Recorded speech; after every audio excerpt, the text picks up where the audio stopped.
नमस्कार, न्यूज मराठी 24/7 मध्ये आपल्या सगळ्यांचं स्वागत। घेऊया काही महत्त्वाच्या बातम्यांचा झटपट आढावा।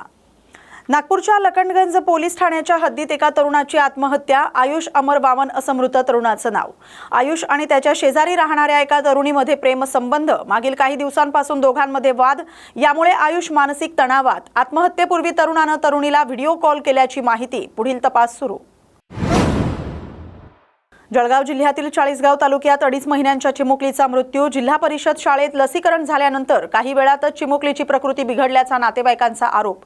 चाळीसगाव येथील खासगी रुग्णालयातील डॉक्टरांकडून मृत घोषित।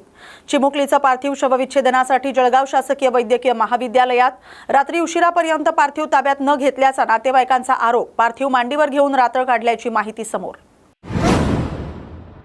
मिलिंद एकबोटे यांनी केलेल्या एका वक्तव्यामुळे नवा वाद निर्माण होण्याची शक्यता। लव जिहादला बाजीराव मस्तानीच्या माध्यमातून उत्तर द्यावं असं म्हणत मस्तानीला घरी आणणाऱ्या हिंदू युवकाला 1 लाख रुपयांचं बक्षीस देण्यात येईल असं विधान चर्चेत। या वक्तव्यामुळे विरोधकांकडून टीका होण्याची शक्यता। महाराष्ट्राच्या राजकीय वर्तुळात झिशान सिद्दीकी यांच्या शपथविधीवरून नव्या वादाला सुरुवात। झिशान सिद्दीकी यांनी इंग्रजी भाषेत शपथ घेतल्यानंतर महाराष्ट्र नवनिर्माण सेना आणि शिवसेना शिंदे गटाकडून त्यांच्यावर टीका। इंग्रजीत शपथ घेणं म्हणजे मराठी भाषेला आणि राज्याच्या भावनांना धक्का असल्याची मनसेची प्रतिक्रिया। इंग्रजीत शपथ म्हणजे शासनाला चपराक अशा शब्दात मनसेकडून नाराजी व्यक्त। मुंबई महानगर क्षेत्रातील नागरिकांना महागाईचा आणखीन एक झटका। महानगर गॅस लिमिटेड अर्थात MGL कडून CNG दरात प्रति किलो 2 रुपयांची वाढ। या वाढीनंतर मुंबई, ठाणे, नवी मुंबईसह MMR परिसरात CNG चा दर 84 रुपये प्रति किलो। दरवाढीचा थेट परिणाम रिक्षा, टॅक्सी आणि खासगी CNG वाहन चालकांवर होणार। सतत वाढणाऱ्या इंधन दरामुळे सर्वसामान्य मुंबईकरांमध्ये नाराजीचं वातावरण। पुण्यात गुलाबो गँगच्या वतीनं केंद्रातील नरेंद्र मोदी सरकार विरोधात अनोखं आंदोलन।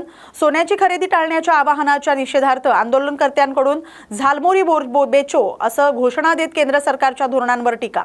सरकारच्या निर्णयामुळे मध्यमवर्गीय आणि सामान्य नागरिक अडचणीत सापडत असल्याचा आरोप। पुणे मोटार अपघात दावा न्यायाधिकरणाचा एका महत्त्वपूर्ण निकाल। विमा नसलेल्या वाहनाच्या मालक आणि चालकाला तब्बल 44,75,000 रुपयांची नुकसान भरपाई देण्याचे आदेश। अपघातात मृत्यू झालेल्या व्यक्तीच्या कुटुंबाला तब्बल 10 वर्षांनंतर न्याय। या निकालामुळे वाहन विमा आणि वाहतूक नियमांचे पालन किती महत्त्वाचे आहे पुन्हा एकदा अधोरेखित।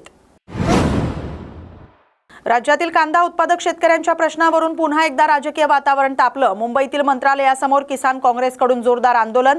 कांद्याला मिळत असलेल्या कमी दराच्या निषेधार्थ आंदोलनकर्त्यांकडून मंत्रालयासमोरील रस्त्यावर कांदे फेकून सरकार विरोधात घोषणाबाजी। वाढता उत्पादन खर्च, बाजारातील घसरलेले दर आणि निर्यात धोरणांमुळे शेतकरी आर्थिक संकटात सापडल्याचा आरोप। पोलिसांनी परिस्थिती नियंत्रणात आणत काही आंदोलकांना ताब्यात घेतलं। राज्यातील सर्व वाहनांसाठी हाय सिक्युरिटी रजिस्ट्रेशन प्लेट अर्थात SSRP नंबर प्लेट बसवणं अनिवार्य। जुलै 2026 पासून या नियमाची कठोर अंमलबजावणी केली जाणार। नियमांचं उल्लंघन करणाऱ्या वाहनधारकांवर 1,000 रुपयांचा दंड आकारण्यात येणार। राज्याचे परिवहन मंत्री प्रताप सरनाईक यांची माहिती। राज्यभर चर्चेत राहिलेल्या पवनराजे निंबाळकर दुहेरी हत्याकांड प्रकरणाचा निकाल पुन्हा एकदा लांबणीवर। या प्रकरणात माजी मंत्री पडमसिंह पाटील यांच्यासह एकूण 10 आरोपींच्या भवितव्याचा निर्णय अद्याप प्रलंबित। मुंबईतील विशेष CBI न्यायालयात या बहुचर्चित खटल्याची सुनावणी सुरू। धाराशिवचे दिवंगत नेते पवनराजे निंबाळकर आणि त्यांचे चालक समद काझी यांची 3 जून 2026 रोजी गोळ्या झाडून हत्या। खरात प्रकरणात विशेष तपास पथक अर्थात SITनं तपासाला वेग देत मोठी कारवाई। संबंधित 2 गुन्ह्यांमध्ये तब्बल 1200 पानी दोषारोपपत्र न्यायालयात दाखल। तपास यंत्रणांकडून डिजिटल पुरावे, सोशल मीडिया व्यवहार आणि तांत्रिक माहितीच्या आधारे तपास अधिक मजबूत। सोशल मीडियावरील 13,000हून अधिक आक्षेपार्ह लिंक्स डिलीट। समाजात तणाव निर्माण करणारे, चुकीची माहिती पसरवणारे आणि आक्षेपार्ह स्वरूपाचे मजकूर, व्हिडिओ आणि पोस्ट हटवण्याची मोहीम। नवी मुंबईतील APMC फळ बाजारात रासायनिक पदार्थांचा वापर करून आंबे कृत्रिमरित्या पिकवले जात असल्याचा प्रकार समोर। प्रशासनाकडून कठोर भूमिका। अन्न आणि औषध प्रशासन आणि कृषी उत्पन्न बाजार समितीकडून संयुक्त तपासणी मोहीम। तपासणी दरम्यान विविध आंबा व्यापाऱ्यांच्या गाळ्यांची पाहणी। दोषी आढळलेल्या व्यापाऱ्यांवर कठोर कारवाई करण्यात येणार असल्याचा इशारा। बारामतीत राष्ट्रवादी काँग्रेस भवन इथं युवा नेते जय पवार यांच्या पुढाकारानं जनता दरबारचं आयोजन। नागरिकांच्या अडीअडचणी आणि समस्या जाणून घेण्यासाठी हा उपक्रम। सकाळी 11 ते दुपारी 3 या वेळेत नागरिकांनी आपले प्रश्न मांडले। या उपक्रमाद्वारे दिवंगत अजित पवार यांच्या लोकाभिमुख कार्यपद्धतीची परंपरा पुढे नेण्याचा प्रयत्न। नवी मुंबईतील पाम बीच मार्गावर मध्यरात्री झालेल्या भीषण अपघातात दुचाकीस्वार गंभीर जखमी, कार चालकालाही दुखापत। या अपघातात दोन्ही वाहनांचं मोठं नुकसान। सानपाडा मौराज चौकात कार चालक उजवीकडे वळण घेत असताना भरधाव वेगाने येणाऱ्या दुचाकीस्वाराचा अंदाज न आल्यानं दुचाकी थेट कारवर आदळली। सांगली जिल्ह्यातील जत तालुक्यात सायंकाळी झालेल्या वादळी पाऊस आणि जोरदार वाऱ्यामुळे मोठं नुकसान। दुर्दैवी घटनेत अवघ्या 8 महिन्यांच्या चिमुकल्याचा मृत्यू। या घटनेमुळे संपूर्ण परिसरात हळहळ व्यक्त। जत तालुक्यातील खालाटी गावात घडली घटना। आनंदा बिरू शेजूळ यांच्या घरावरील पत्रे जोरदार वाऱ्यामुळे उडून गेल्यानंतर अचानक घराची भिंत कोसळली। घरात असलेल्या 8 महिन्यांच्या मुलगा श्रीवर्धन शेजूळ हा ढिगाऱ्याखाली दाबला गेल्यानं त्याचा मृत्यू। प्रशासनानं तातडीनं पंचनामे करून नुकसान भरपाई देण्याची मागणी। बुलढाणा शहरात स्वराज्य रक्षक छत्रपती संभाजी महाराज यांची जयंती अत्यंत भव्य आणि उत्साही वातावरणात साजरी। दरवर्षीप्रमाणे यंदाही आमदार संजय गायकवाड यांच्या संकल्पनेतून शहरात विविध कार्यक्रमांचं आयोजन।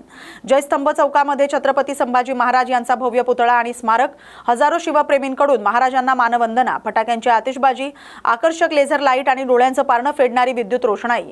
जय शंभूराजेच्या जयघोषानं संपूर्ण परिसर निनादला।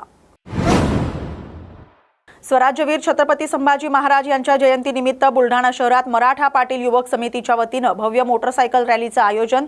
या रॅलीमध्ये शेकडो शिवप्रेमी, शंभूप्रेमी तसंच महिलांचा मोठ्या उत्साहात सहभाग। छत्रपती शिवाजी महाराज यांच्या अश्वारूढ पुतळ्यास पुष्पहार अर्पण करून रॅलीची सुरुवात।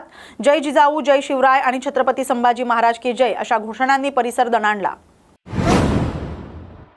अमरावती शहरात वाहतुकीचे नियम धाब्यावर बसवून जीवघेणी स्टंटबाजी। शहरातील इरविन चौक ते जिल्हाधिकारी कार्यालय या मुख्य मार्गावर दररोज रात्रीच्या सुमारास स्टंटबाजीचे प्रकार। एका कार चालकानं सर्व मर्यादा ओलांडत बिनधास्तपणे स्टंटबाजी केल्याचा प्रकार उघडकीस। युवकाकडून दयासागर चौक परिसरात आपल्या 4 चाकी वाहनानं अत्यंत धोकादायक स्टंट करत वाहतूक नियमांची पायमल्ली। सुसाट वेगानं विरुद्ध दिशेनं कार चालवत संपूर्ण चौकात गोंधळ उडवला। कार चालकाच्या बेजबाबदार कृत्यामुळे नागरिकांमध्ये भीतीचं वातावरण, त्याच्यावर कडक कायदेशीर कारवाई। मुख्यमंत्री देवेंद्र फडणवीस यांनी बाईकवरून मंत्रालयात पोहोचत सर्वांचं लक्ष वेधून घेतलं। मंत्रालयातील बैठकीसाठी जात असताना मुख्यमंत्री फडणवीस यांनी माध्यमांशी संवाद साधला। विविध विषयांवर प्रतिक्रिया। यावेळी पुण्यातील हडपसर परिसरातील प्रकरणासंदर्भातही त्यांनी माध्यमांच्या प्रश्नांना उत्तरं दिली। राज्य सरकार नागरिकांच्या सुरक्षेबाबत गंभीर असून संबंधित प्रकरणाची दखल घेतल्याचं स्पष्ट।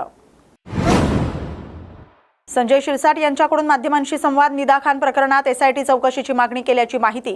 ही मागणी मुख्यमंत्री देवेंद्र फडणवीस यांच्याकडे केली असल्याची माहिती। याबाबतची अधिकृत घोषणा मुख्यमंत्री लवकरच घेतील, शिरसाट यांची माहिती। पंतप्रधान नरेंद्र मोदी यांच्या इंधन बचतीच्या आवाहनाला प्रतिसाद देत यवतमाळचे पोलीस अधीक्षक कुमार चिंता यांचा सायकलनं कार्यालयात जाण्याचा उपक्रम सुरू। शासकीय वाहनाचा वापर कमी करत घर ते कार्यालय असा दररोजचा सुमारे 1 किलोमीटरचा प्रवास ते आता सायकलनं करणार। इंधन बचत, प्रदूषण नियंत्रण आणि पर्यावरण संरक्षणाच्या उद्देशानं हा निर्णय घेतल्याची कुमार चिंता यांची माहिती। मंत्रिमंडळ बैठकीनंतर नितेश राणे यांच्याकडून माध्यमांशी संवाद। मुख्यमंत्री देवेंद्र फडणवीस यांच्या नेतृत्वाखाली सिंधुरत्न 2.0 योजनेला सुरुवात, मंजुरी आणि सिंधुदुर्ग जिल्ह्यातील आणि रत्नागिरी जिल्ह्यातील पर्यटन तसंच मत्स्य व्यवसायाच्या विकासासाठी योजना राबवण्यात येणार। यासाठी सुमारे 400 कोटी रुपयांची तरतूद करण्यात आल्याची माहिती। या योजनेच्या अध्यक्षपदी संबंधित जिल्ह्याच्या पालकमंत्र्यांची नियुक्ती करण्यात येणार। जळगाव जिल्ह्यातील चोपडा तालुक्यात नीट परीक्षेतील कथित पेपरफुटी प्रकरणावरून पालकांमध्ये तीव्र नाराजी। वैद्यकीय शिक्षणासाठी विद्यार्थी वर्षानुवर्ष मेहनत घेत असतात। परीक्षा प्रक्रियेत होत असलेल्या अनियमिततेमुळे विद्यार्थ्यांच्या भवितव्याशी खेळ होत असल्याची भावना व्यक्त। प्रामाणिकपणे मेहनत करणाऱ्या विद्यार्थ्यांचं मानसिक आणि शैक्षणिक नुकसान होत असल्याचं पालकांचं म्हणणं।